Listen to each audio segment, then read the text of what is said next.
We will get started. All right, good afternoon, everyone. My name is Erin Mihal, and I serve as the Assistant Director of Alumni Engagement here at Emory University. Before we get started, I'd like to share a few housekeeping announcements. First, the views and opinions expressed in the learning and development webinars are those of the speakers and do not necessarily reflect official policies, positions, or views of Emory University, the Emory Alumni Association, or their affiliates. The content provided is for informational purposes only and should not be construed as an endorsement. This session is being recorded, so if disruptions, please keep your microphones muted. We do encourage you to keep your camera on. It's always great to see your faces. And finally, if you have any questions at any point, please put them in the chat. I will be monitoring those and we'll get to them either at the end or at certain points throughout the conversation. And now for my favorite part, I'd like to give all of our panelists an opportunity to briefly introduce themselves. And we will start with our moderator for today, Nellie Miles. I'll hand it over to you to get us started. Thank you so much. I'm so excited to be here. Good afternoon now, everyone, at least on the East Coast. My name is Nellie Miles, and currently I'm a senior director in a full-service communications firm called Julie Parker Communications. My affiliation with Emory University, I'm a graduate of the college, class of 1995. And I earned a chemistry degree where I started working with the Georgia Bureau of Investigation. I recently retired after over 26 years of service with the GBI. And then when I retired, I was the official spokesperson handling all of our external communications. I also lobbied for the agency and got involved with a lot of fun stuff. So once I left the government space, I jumped right into the private space, gave myself about 2.2 days off in between.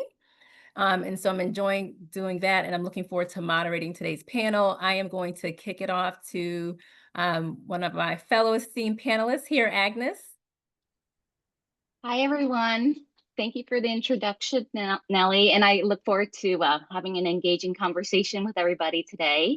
My affiliation with Emory is I did my Rollins, I graduated from Rollins School of Public Health in '98.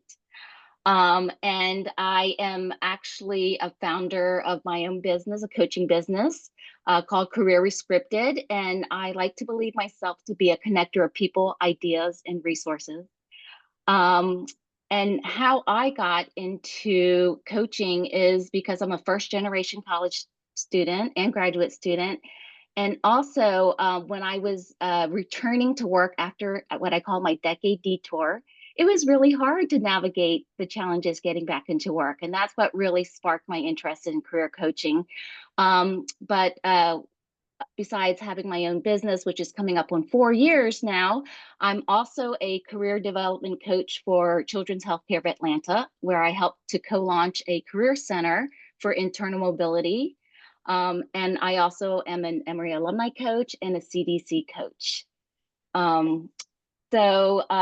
What I would say, the three things that I also would like to say that describe me is I'm very strategic, I'm very relational, and I love to connect people to resources. So I'm very resourceful. Thank you, Agnes. I appreciate that. Tracy? Hello, everyone. Good afternoon. So my name is Tracy Davis. I graduated from Emory University in 2012, focusing on anthropology and global health. And my career has nothing to do with either of those majors. I learned a lot from Emory to be able to take the skills to actually create and start my own business. So I am the founder and CEO of Trax Analytics, which is a technology and data analytics company. The easiest way to know what we do is when you go to a bathroom at an airport, if you see a sign that says, give us your feedback, the tablets with the happy, sad faces, or you see lights above stalls or digital signage, that's what we do. We automate a cleaning process in about 73,000 different facilities nationwide. From there, I started a company called Mind and Social, which is really focused on supporting women entrepreneurs as they go through the journey, because we all know it can be sometimes lonely as you're climbing your way to the top or if you start your own business. So created that with a partner to really support other entrepreneurs and founders and also I'm the co-host of a podcast called the Layover Podcast, where we interview other founders, other executives to be able to share their authentic story. So that's a little bit about me. Oh, and before Iman gets mad at me, I was awarded 40 under 40 of Emory. I always forget that piece, and she always has to remind me. But yes, so excited to be here, and thank you so much. Outstanding. Thank you, Tracy. Irvi?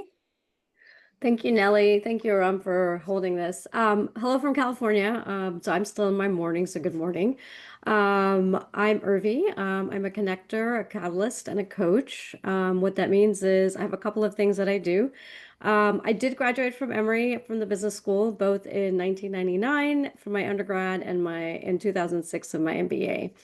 I focus on specifically what's next, both from an individual perspective, so helping individuals really kind of dig deep and understand like who they are, where they're going, what do they offer, instead of just looking at stuff from a resume perspective. And I do the same thing on the flip side for corporations. I help them understand when they know where they're going, where they're going next. I help them understand what capabilities they have within their current employees, rather than letting them go and then trying to find new people. Is how do we upskill people within a company before you go outside? I am a nomadic personality. I used to travel a lot. I'm going back into that in the next couple of years. And hopefully in the next couple of years, excuse me, I can be talking from France, as I'd like to buy a chateau and create that up as a place where people slow down, live life a little bit differently for a couple of weeks so that they get more insights into who they are, where they're going, and what they can offer to the world. Thank you, Irvi. Taking notes on the French Chateau. See you there. And last but not least, Yanira. Thank you so much, Nelly. My name is Janita Puy. I'm a wellness speaker and coach.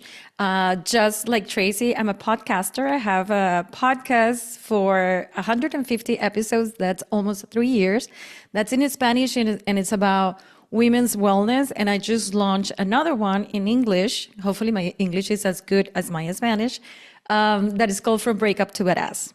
I'm a wellness speaker and coach. I graduated from Emory in 2001, almost 25 years ago next year, where I got my MBA degree. And right now I'm the president of the Latinx network. So I'm very excited. I'm very involved in the university. Right now, just like Tracy, I help Latina entrepreneurs in one part and women in transition rebuild their success from the inside out through wellness, mindset, and purpose. Because when you take care of your inner world, your outer world transforms as well.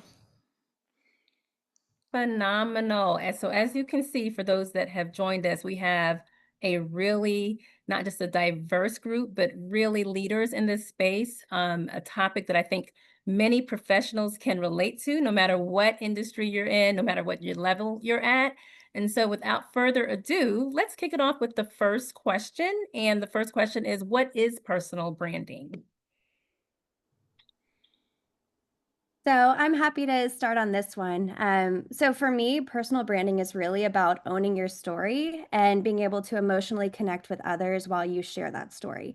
So it's really how you intentionally want to show up and intentionally shape how people, hear your story and how you show up to the world. So it's not really about, just why, but it's really how you emotionally connect with that why, and sharing that with others. I think I want to add, that's amazing, Tracy.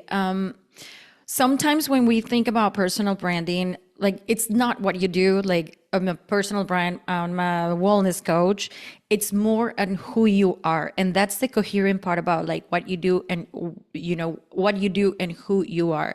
And a personal brand means like people know exactly what to call you for. And when you have a great personal branding, that's when you formalize, digitize, and monetize all of your reputation. You hear that? I need to digitize and monetize all that. Yeah, we need to do that. Well, and I think a lot of us we all have a brand. The thing is, are we able to get that brand across? Like I think what Tracy and Nina are also saying, it's like, we bring it all together in this kind of marketing portfolio because we don't want people to assume who we are. we want people, the more you can articulate it, the more you're going to get what you need and the more other people can help you, but the more you can help other people too. So just wanted to add that. And I wanted to point out too that I love like personal branding. It's an active verb, right? So it's a process. So a lot of times people think personal brand, you're done, you have your 3 adjectives and it's static, but it really isn't. It's being strategic and intentional about it and consistent, really. Mhm. Agnes, and before Nelly starts asking so many other questions, but I think that you build a personal brand the moment that you decide to solve one problem for one person, no? And I love the book from the last book from Rory Vadim. It's a wealthy and well-known. He talks about branding and personal branding. And when I think about my personal brand, and you were talking, Agnes, about consistency, my personal branding has changed and I'm still like trying to get the right focus. So for one part, I help Latina entrepreneurs succeed in their business by working on their well-being. But I also help women to go from breakup to badass that are in the middle of a heartbreak by healing their heart, reclaiming their power, and becoming the woman that you were meant to be. Because usually your personal branding is related to who you were, or what you do is related to who you were like 2 years ago or 5 years ago. So I'm a Latina entrepreneur and I'm also divorced. So I just wanted to put that there. No, thank you. And I love the fact I hear a common thread of the emotional connection being strategic, but also that it can evolve. It doesn't have to stay in one place. So I think, no, I think those are all really good points. So what is the difference between a personal brand or having a personal brand and just having a good reputation? So I think that a good reputation really means just kind of what people think of you, or they think highly of you because of something that you've done. And that's very different than a personal brand. A personal brand goes much deeper than that. It's really, like I mentioned earlier, that emotional connection with the people that you are meeting and sharing your story with. And it really is the message that you're sharing, the energy you're sharing, the values, and you put that into everything that you're creating and everything you touch. So really that reputation is something that's kind of earned. It's kind of something that you earn based on something you've done, whereas a brand is something you're actively building. And to what Agnes said, it's constantly being built. It's an ongoing process.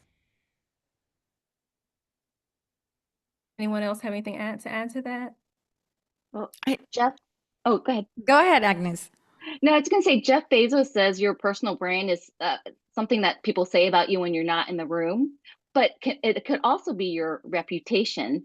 And I think where one could be like proactive, like you said, about like your value proposition, and it's based on your audience too, right? Like what value would they get from your conversation or what you can provide as a service, but also how you consistently show up in the way you do your work can be your reputation as well. Mm-hmm. Yeah, I think a reputation means, like people like you or they trust you. And Tracy, you talked about it. And it's what they think about you when they think of you, right? And it's related to the results and the reach that you have. So that's the reputation, where it comes from, like what you have done, the results that you have been getting, and the reach that you have in your audience as well.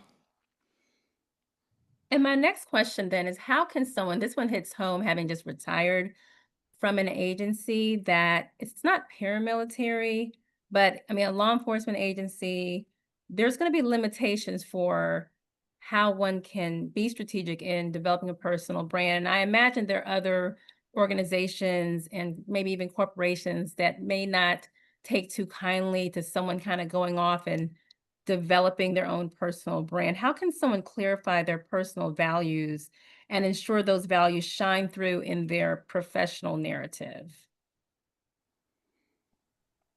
Well, I think part of it is, I mean, as I think Yanira was saying, or no, Agnes said it's a process, right? I think when you're going through that process, it's not just about finding words, but it's really finding what aligns with you. What has what has already kept showing up, right? People think a brand is something you do after you develop it, but it's really about articulating the things that have always shown up, because then it makes it easier. Well, it's not easy, it just becomes who you are, which means that it'll continue to show up in the future. Now, if things change, obviously you change the words and things like that. But I think one of the biggest things is people have to understand they need to go backwards first before they go forward.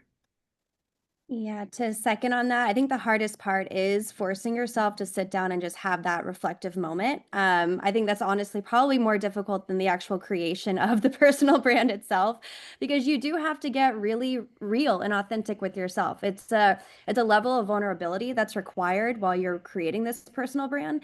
And so when I talk to young entrepreneurs as they start this personal branding and journey, I initially start with them by saying, what do you stand up for when nobody is watching? What were the experiences you've had that have shaped exactly who you are, and how do you want to use that story to help other people? And when you can sit down, and honestly, I write everything down. I'm still a pen and paper type of gal. Even in the technology world, I'm still on my pen and paper. And so when you can start to write all of that down, the values, you start to weave them into that personal brand, your post, your projects. But you do have to start by getting really vulnerable with yourself. And it's not easy, guys. It isn't, but it is so worth it. Tracy, I love that because it's like doing an audit, right, Brand? And you have to have real, like you said, self-awareness. Tasha Yorick, an organizational psychologist and researcher, she says 95% of people think that they're self-aware, but only 10 to 15% are really aware. So, so basically in her research is about people asking people around you, like doing a 360 and having like what we call our truth tellers, right?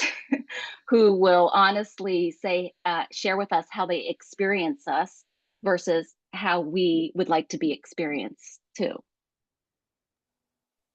All right, for my switching gears here, the next question, and I don't know if you want to call this a playbook or what are the key elements of an effective personal brand story? I want to start high level, kind of. Oh, sorry. No, go Something I ahead. said earlier, which is, and again, this is high level, and within there's like a ton of stuff that I do with people, but it's the story about, so your resume is just what you've done. All right, so we have that. I mean, we're constantly creating it, but with the amount that things are changing in the environment today, technology, culture, everything, how we live, work, and play, there are three things that we need to keep redefining, which is who are you? So those are your values and insights about you, the way you think, your personality, all that kind of stuff. Where are you going? Like, what is it that you want? It's not about a dream job anymore. It's about what is it that you want to be doing day in and day out? What parts of your brain do you want to be using? Do you want to work with people? Do you want to work at a computer? That's again high level. And then the third part is going back to what we were talking before. Your personal brand is also about what are you offering, right? What has been the thing that you've constantly done over and over and over? As an example, when I first came on, I said I'm a connector, a catalyst, and a coach, right? A connector, no matter what work I have done, no matter what function, no matter what industry I've been, I have connected people, projects, whatever, right?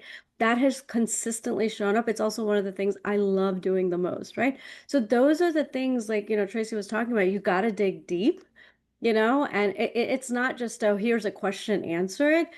There's a process, there's a way to do all this, but it does take time, effort, and the biggest word that Tracy used was vulnerability, which is so important. And I want to add to that because, and I'm going back to Tracy. I think Tracy has said the things before us, but when you're writing your personal story, you need to sit down and really go deep and ask yourself the questions because you want it to be powerful. And I think what worked for me. So first, I went through all the pain.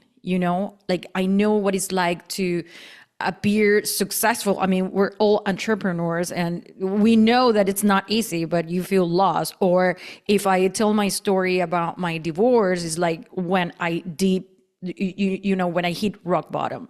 Then it's a pivot. It's my turning point, right? When I realize that external success means nothing without internal stability. Then it come my purpose, like whether I'm talking to Latino entrepreneurs or I'm talking to divorced women. So my purpose, like how I rebuild myself through wellness, through mindset and the courage. And then the promise, because I did all this, because I went through just like you, I was there 4 years ago. Now I teach others to do the same. For the entrepreneurs to create success through well-being, and for women to rise from breakup to badass. So I think for me, like a personal story, Brandon's story should go through the pain, the pivot or the turning point, the purpose, and then the promise that you deliver. Well, vulnerability, that's what I keep hearing. So it doesn't sound like ChatGPT can just create this for you. It sounds like it's going to No. actually have to be the real person, the human. I hear you ladies saying that. That's what I'm getting. No, that's really good stuff. How can professionals tailor their stories for different audiences, say a hiring manager versus a conference audience?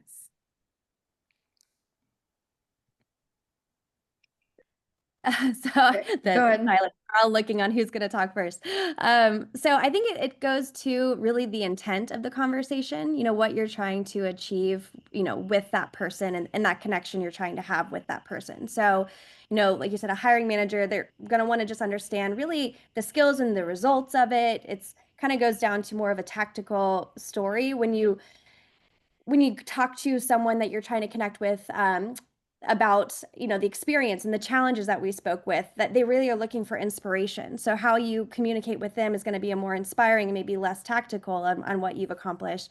But it comes down to being able to pivot a little bit. I call it the dance. We live in the sales world over here, so you've got to learn how to dance. You've got to know the audience you're speaking to and be so confident in your personal brand and in your story that you're able to really tailor that story to what that person also needs to receive from it. I love what Tracy said, and I also think what I think sometimes people can be unimaginative, and I say that and respectfully, where you have to really connect the dots of your experiences.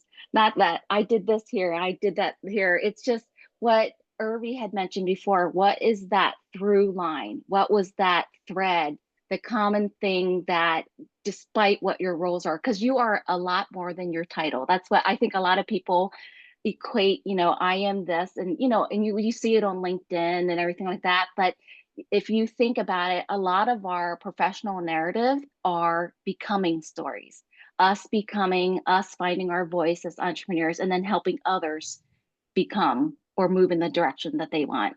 But kind of, sometimes you don't really understand it until you kind of take a step back. I mean, because it sounds funny, but you're too close to yourself. Like when I introduce myself, I'll say 20 years of experience as a certified coach, mentor, program development, entrepreneur, and I will say, in technology, healthcare, and higher education. But when I really look back, my through line is I've been in 12 years for learning and development. So I take a step back and kind of think about it more holistically. And because I value learning, that is something that you'll always see me comment on or promote, others for, or connect people to the resources, because that's something that I value, and it's a through line throughout my career. Excellent. Many people know their story, but hesitate to share it. What do you have as far as advice for someone who might be struggling with imposter syndrome, self-doubt, and hesitant about putting themselves out there? I think for me, Nelly, I want to tell you that are listening to us or watching us, your message matters because of who it helps, not because of who you are. And this is really important because if you keep quiet, sometimes you're doing a disservice for everybody else because you're not showing up. So if I think, or maybe, I don't know, like Tracy and we help entrepreneurs, women entrepreneurs, right? I am an entrepreneur and it feels kind of lonely, but I've managed through my mindset, like changing my mindset, reframing how to be in this space. So I would say to you, don't be afraid, because if you're not telling your story, I mean, maybe somebody else, when they hear your story, and has happened to me so many times, they come to me in a conference and women hug me and they say, you gave me hope. And at that moment, it's like I can start crying. I'm like, oh my God, I gave somebody hope just by building a narrative that works with elements and concepts and activities that they can do. But I'm telling my story from the beginning to end. And that story empowers people to do something for their life, to take action. So just don't be quiet, because every story that I've heard up until now, it doesn't matter who it's coming from, it matters, and that could be the difference in somebody else's life. Yeah, that you spot on. You nailed that answer. The one thing I would also add to it is that imposter syndrome, and maybe it's just me being vulnerable here with the group of, I don't know who's on the call, 100 people. But that imposter syndrome never truly fully goes away, because as you evolve, you're inevitably moving and you're growing, which you're going to be in uncomfortable positions throughout your entire evolution. And so where you are today, you'll have that imposter syndrome. Then you overcome that because you get really confident in what you're doing right now. And then you evolve, you grow, and then you get pushed into another uncomfortable position. You've got to kind of go through that imposter syndrome again to then find the confidence to then level up and level up. And so as you go through this journey, we're all there. And you said it perfectly. Your message is going to really do something for someone else. And when you can reframe it so that it's not about you, it's not, hey, I want to get on LinkedIn and write the post because it's going to make me feel good, but instead reframe it of, how can I serve someone else with this story? It really helps you show up in a different way so that it's not really a me, ego, which can be uncomfortable for all of us, especially to show up online. But when you realize that you're helping someone and you're serving someone with that story, it really helps that transition. And then honestly, start small, take a step, take one post. Maybe it's one blog, maybe it's whatever it is, start that. And then you're going to get more and more comfortable with it. It starts to become more and more natural. But give yourself the grace, because it's never fully going to go away. You're going to be uncomfortable at times throughout the entire journey. And that's really beautiful, in all honesty. And I'm going to finish, Tracy, that was amazing, because yes, we have been there, and I'm there every single day, by the way. I'm just like working on myself to like not to have that imposter syndrome. But confidence grows every time you speak. Confidence grows every time you do something. And every time you do something, you're telling your brain that you're capable of. And that is going to help with your self-esteem, with your self-love, and to be able to do something else. And I remember, in the past, the first time I was going to do a video or record something. So I'm thinking about like, oh my God, in English, I don't speak that well, or my hair is not good. Now you can see, like, it doesn't matter how is my hair. I just do it. The more I do it, the more confident I'm gonna have, and the less or I'm gonna be able to overcome that syndrome. Yeah. And I wanted to add to that. First of all, we have to all embrace the hashtag humble brag.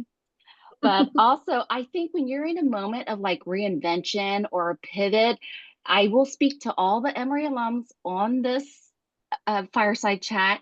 We are overachievers. We feel like we have to have all these credentials to be the expert to even start talking, so that keeps us small. It does. You have to just start, like you said, sharing a story, even if you're aspiring social entrepreneur or something. You just have to kind of like test it out with some friends and people that you trust that can give you some feedback on that. And I don't say that to be inauthentic. It's just you have to like get beyond that if you're starting something new, you're not going to be the expert, and it's okay. Hey Nelly, we actually have a question in the chat that goes right along what our panelists have been talking about. So Rebecca asked, what advice would you give someone who has worked for 20 years in the area currently undergoing change and will now have to start applying for new jobs interviews for the first time in 20 years, including reframing experiences for a new sector?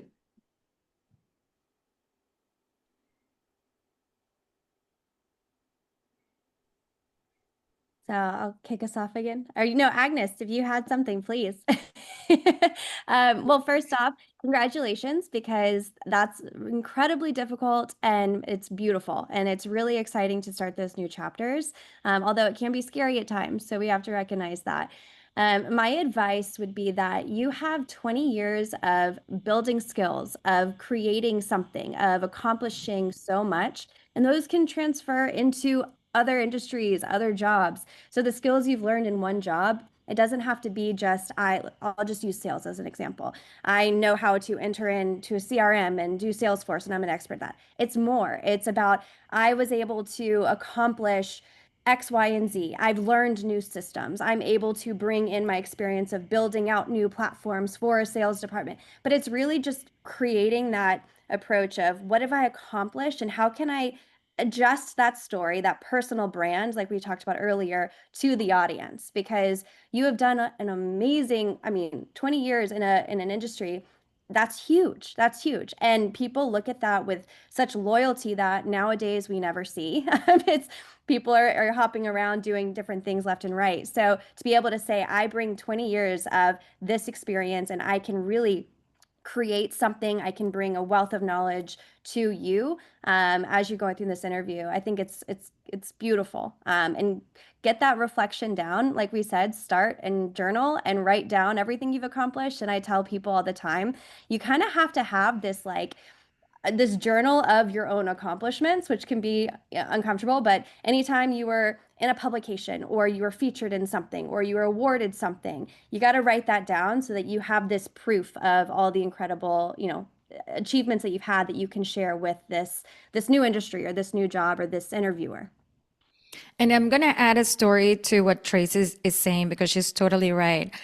I worked 20 years in corporate America. So I worked for CNN, for Turner Broadcasting. I traveled the world. I was speaking, like everything. And then at some point, I wanted to pivot my career and to actually do good in the world, right? And I remember talking to my family before that, because while I was working, I got my health coach certificate. I got a second master in health coaching. And my family, they were like, you are going to throw away 20 years experience in marketing. I was doing marketing. And I got to tell you, Rebecca, that marketing experience, it was the best. It helped me with my speaking career. If you see my presentations, my speaker one sheet, everything, it's just beautiful. Why? Because I had 20 years experience in marketing. I know the pain that people inside the companies go through because they're not working on the well-being. So when I talk to corporations, I talk about my experience, 20 years in corporate America. So just like Tracy was saying, it's actually good, all that experience. And if you want to look for a different job in a different industry, you can use everything that you have done and translate all the soft skills to that. So, and I was going to add, again, sorry, I'm going to talk about process a lot. It's a structure, it's a process. There's a way that what these ladies are saying, it's not that they just, we didn't just throw stuff on the wall and say, okay, now I'm going to take that. It's really about going back to what I said earlier, who you are, where you're going, what you offer. That is not based on an actual job. That's based on you first. So once you have all that and then you find the jobs, then you start learning about that new sector and saying, what skills are needed there? Which of my skills match up to that from my previous experiences? And how do I translate it for that new industry? So for example, I've done multiple functions. I've gone from marketing to operations. And when I went from marketing to operations, yes, I still had the title of a marketing, manager or whatever, director, But if you looked at my story, it was about how I operationalized branding, right? I didn't talk about creative and things like that, but I did talk about the fact that I had to work with the creative team, the data analytics team, blah, blah, blah, right? That's more operations. I had to create calendars, right? I'm operationalizing everything I did. And the results were the same, but I was talking about it very differently. I still did all that. I just never focused on it as a marketing person. But if I'm going to go into operations, now I'm focusing on those skills. So again, it's a process. You really have to do your inner work first before you can just look at a job and say, okay, now how do I apply it, right? Now, how do I change the words? So it is what I've done, right? We're not talking about sugarcoating things. We're just saying you're focusing on different parts of the work that you've already done. And I think what I really like about what each of you is saying is that you can take these skills, transfer it into this new place. But I think one thing that I also see though is that tell your story in the process too, because the reality is you never know who is watching.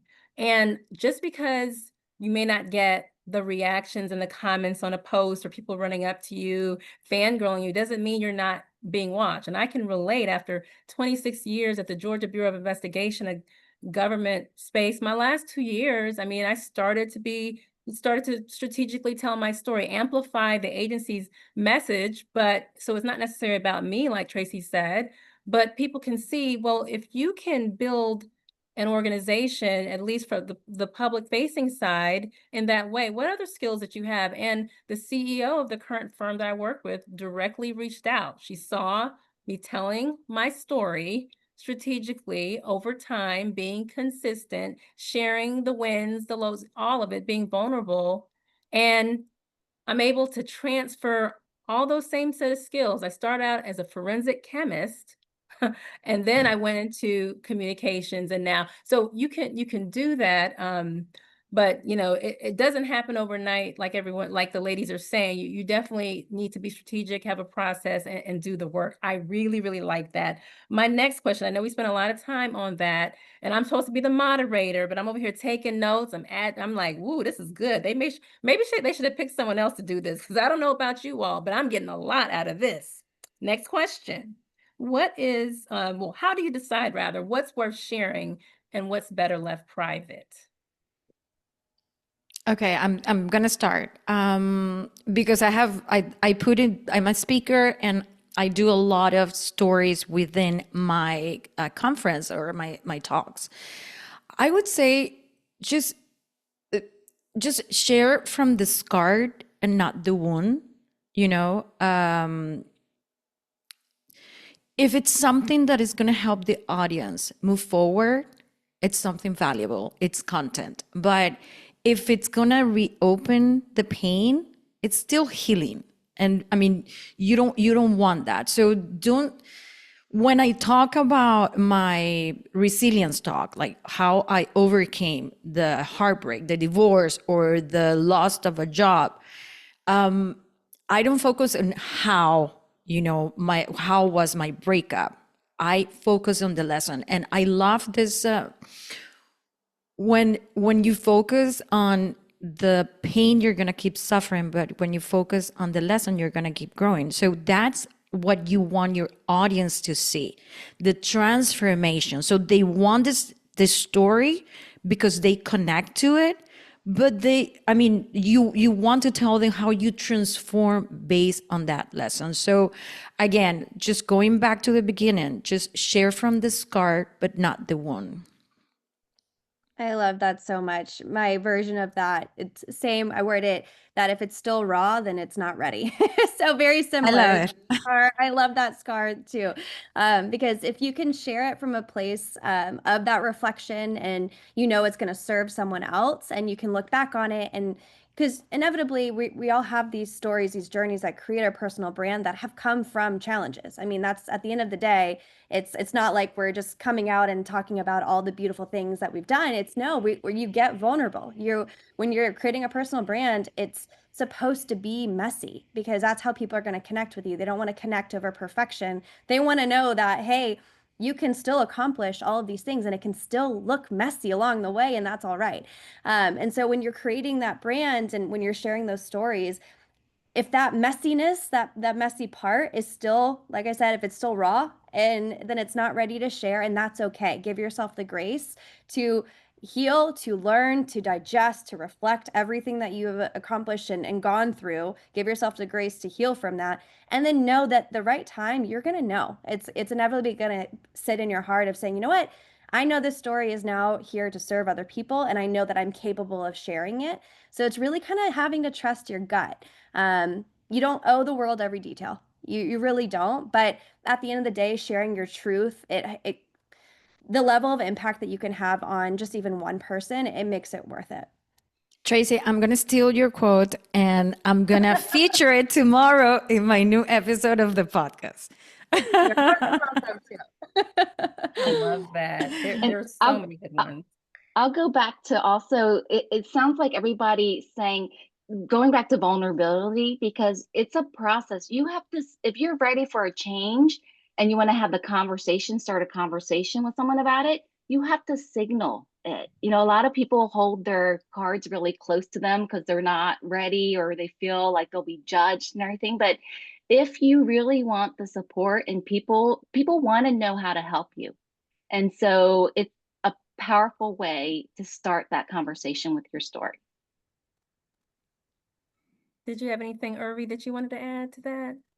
I think the ladies did an amazing job of explaining that very clearly. Yes, they did. And wow, I think that we're all inspired by this. And I think that a lot of also that's what it's about. You never know who you're inspiring, and who's looking at what you're doing, and even if they're not coming up to you, as I said earlier, to say it. So we're getting really close to the point where we need to wrap up.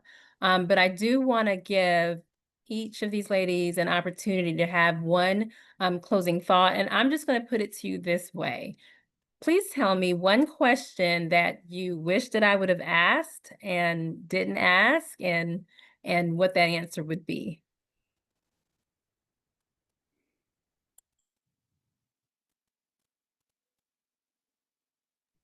That's a tough. How do you start this process? And my one, I guess my couple of things would be, one, make sure that you set aside time that you're going to invest in yourself and know that it's important. Two, reach out to one of us and we can help you. But the biggest thing is, understand that this is about you, and you're the only person who can tell the best story about yourself and your own brand. Nobody else can do it for you. So if, as Yanira and Tracy said earlier, like if you're silent, you're not making the impact that you think you may want to make. One question that you did not ask, that I think would be good and helpful is, how do you handle when you're not always, either you feel like you're screaming into a void, that no one's listening as you're telling your story? How do you handle that? Or how do you handle any negative comments? Because the world is sometimes an ugly place and it's inevitable. And what I would just say is, when you show up from a place of like that true authenticity of knowing that you're here to serve other people, when you're screaming into that, and initially it's going to feel like a void. When you start a personal brand, it's not like you're going to post on LinkedIn the first time and have 8,000 likes and comments and just, rock the world. If you do, tell me. I want to learn everything that you've accomplished and I want to do it too. But it's not realistic. And so there's going to be a period of time that feels a little stagnant. It feels like, is my story even resonating? What do I do? Am I on the right path? You just have to trust yourself that you're here to share this story for a reason. And then it starts to pick up. You'll start to see the impact, but you have to be consistent with it. And then if you do get any negative comments, you've got to reframe it, knowing that people are going to project onto you what they're feeling, and it has nothing to do with you. So you've got to just keep pushing through, even in the silent moments, or even if there is negative, it is worth it. And you're meant to share that story to impact the world. I would say, going back to my being connector people, ideas, and resources. Books are my love language. And so I love that you shared a resource for us, but I think maybe a question would be like, what resources are helpful to us as we started in personal branding? I had a true confession. I actually dug up an article from Harvard Business Review from the magazine 2 years ago, and it was a new approach to building your personal brand, because I was kind of refreshing my thoughts about that. But it's how to communicate your value to the world. And it's by Joe Avery and Rachel Greenwald. And I also found a book that was really kind of just comprehensive and has a lot of questions for brand auditing, is Donald Miller's Story Brand. I thought that was a really good book. I'm kind of obsessed with storytelling. And so I think that really was something that helped me think through some questions. And I'm just going to finish with be flexible, be adaptable. That's something important that sometimes we don't talk about it. Like the only constant in life is change. So when you're so caught up, like, okay, it has to be this way, or this has to be the personal story, or this has to be the way that I do it. I mean, sometimes you have to try and fail and try and fail. And I remember a quote from Thomas Alva Edison. I'm not sure if I have it right, but he's like, he said something like, I haven't failed. I found 999 ways not to do it. It's okay. It's okay. It's okay to try one thing. This is not working. It's okay to try one other thing and it's not working until you get to the place that you should be. So be flexible and adaptable. Those are all so good. I just want to encourage everyone on this call that you have heard the stories from these ladies about what a personal brand can do, kind of doors and opportunities it can open up, and honestly, how you can grow yourself in the process. I just want to thank everyone for joining. I'm going to kick it back over to Ira. Make sure to connect with us on LinkedIn. If you, I didn't even ask the ladies if that was okay, but you can connect with me if it's not okay with the ladies, but connect with us on LinkedIn. I know that we're all on there. And again, thank you. Thank you so much for joining. This has been great.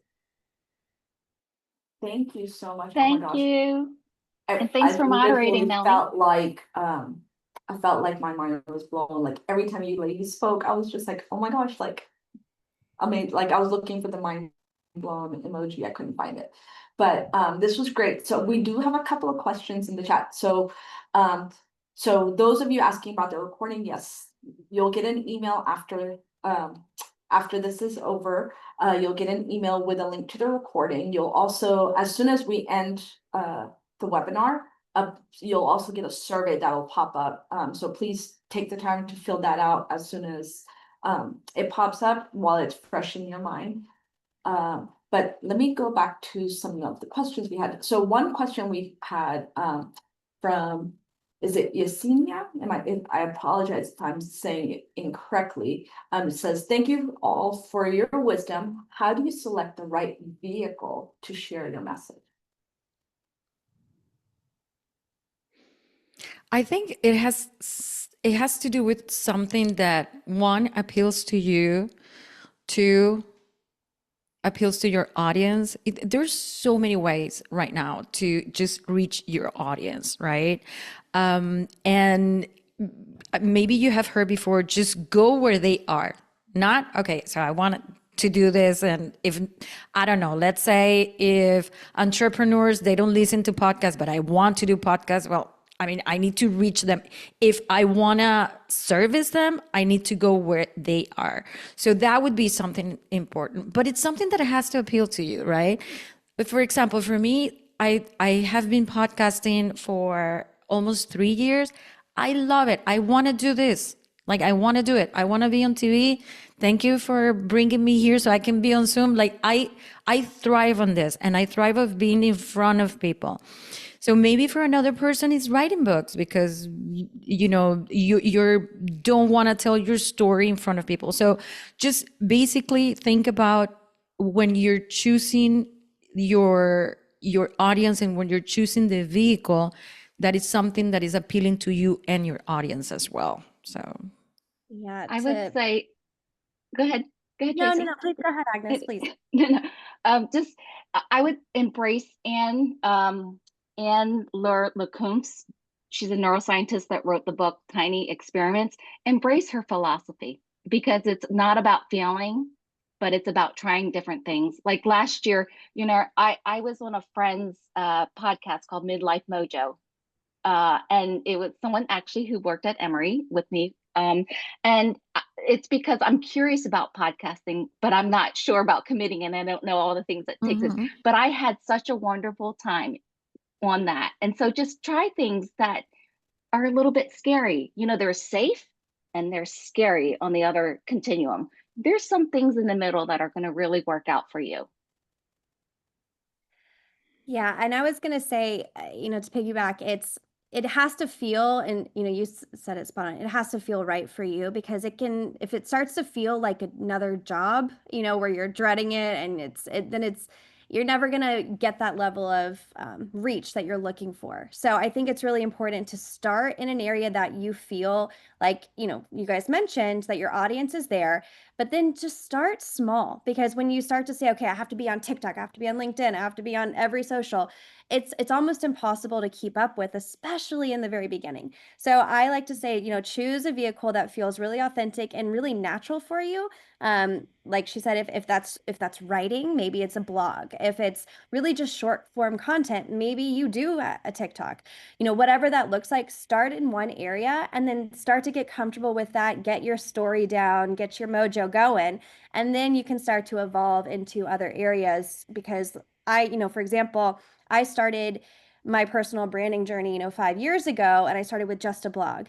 And then I had to get more comfortable showing up, with video content, because I was like, I am not 18 years old. I do not need to be dancing in front of a TikTok, right? And then you start to evolve and you're like, okay, now the people who want to hear my story might be on those platforms. And I've built that confidence to, figure out what vehicle I need to evolve into next, now that I've accomplished and I've gotten really confident in LinkedIn and in blogging, and now I'm moving to podcast. Just give yourself the grace that it's going to be an evolution, and where you start now is not going to be where you end up.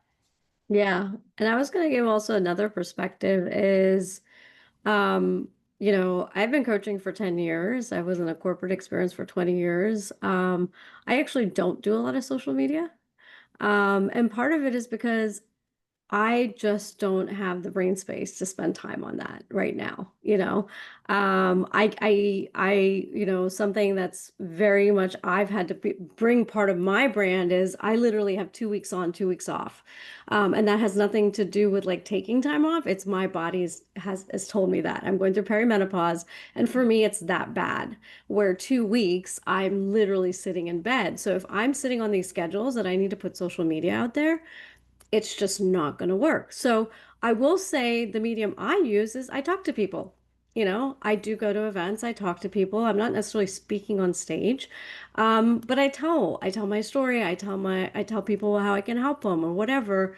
And it doesn't necessarily have to get on LinkedIn. But I will tell you this: by doing that, by building those networks, the events that I go to, people are tagging me that I was there and the conversations we had. So I'm able to let other people put the content and tag me without feeling like I need to be on a schedule. And, as Tracy said, I'm not going to go on TikTok. It's just, yeah, I'm not going to sit and dance there and all that kind of stuff. I am comfortable with video and stuff, and that's taken some time together, but I just don't have the brain space to be that marketer and doing marketing social media for myself. It's just not there. Again, amazing nuggets. And I think the key is what you guys have been saying this whole conversation, right? Staying authentic to who you are, what feels right to you, and then finding your audience where they are, like where you meet. So, I'm one of those. I'm not a TikToker. I have friends who they're like, oh, go follow me. I'm like, me resharing you is not going to do you any good because I'm not on there. Nobody follows me. But the other lesson, I'm actually like, I'm a business owner myself. So it kind of like what Urvi just mentioned, leveraging, right? I hired someone to do my social media for me. this is where the mindset part comes in. So I hired someone that I trust, who I've seen her work, and I know she does a good job. But it's sometimes letting go of that control. That's where I struggle sometimes, because I'm like, it's not control, it's quality control. But in reality, it's again, knowing yourself, right? Knowing your story, knowing that I know I have this need to have perfection, even though I know perfection doesn't exist. But leveraging the assets that you have available is key. And I actually do that when I promote our events here for Emory, right? I tag every school so everyone sees it, right? I don't have to go individually post on every school's page. I just tag them. And then Amy mentioned also lean into your Emory network here. Like I said, in the email, I'll share the link to the recording, the resources that the panelists have mentioned, all the LinkedIn updates. I'll share all of that, but lean into your Emory network. As Agnes mentioned, you guys are all overachievers, high achievers. And one thing that I've seen in my time here at Emory in my role is I've yet to meet someone from the alumni network or an alum that is not ready and willing and able to help. Like it's such a community focused network all over. It doesn't matter whether you're on the West Coast or here in Atlanta. I've seen lots of passionate alumni who genuinely want to help. So lean into your alumni network. We have 2 minutes left. If anyone has any last minute questions or any closing thoughts, but I do want to really from the bottom of my heart thank all our panelists for taking the time to be here today. Nelly, you did an amazing job moderating. You guys were, like I said, this is what I do. This is part of my role here at Emory. And all of our sessions are amazing, but I have to say, I don't think I've had so many like, oh my gosh, moments in one session as I did today. And my business, I work with women, so it gives me a little extra like, oh my gosh, like we had all women and they did an awesome job. So I love promoting women and women-owned businesses. So so a little bias there. Thank you guys so much. It was really an honor to be here today. And thank you, Nelly. Thank you. Thank you, Nelly. Thank you, Thank you, ladies. You all thank did outstanding. peer panelists. All right, well, I'm gonna go ahead and stop the recording and give you guys back 30 seconds of your day.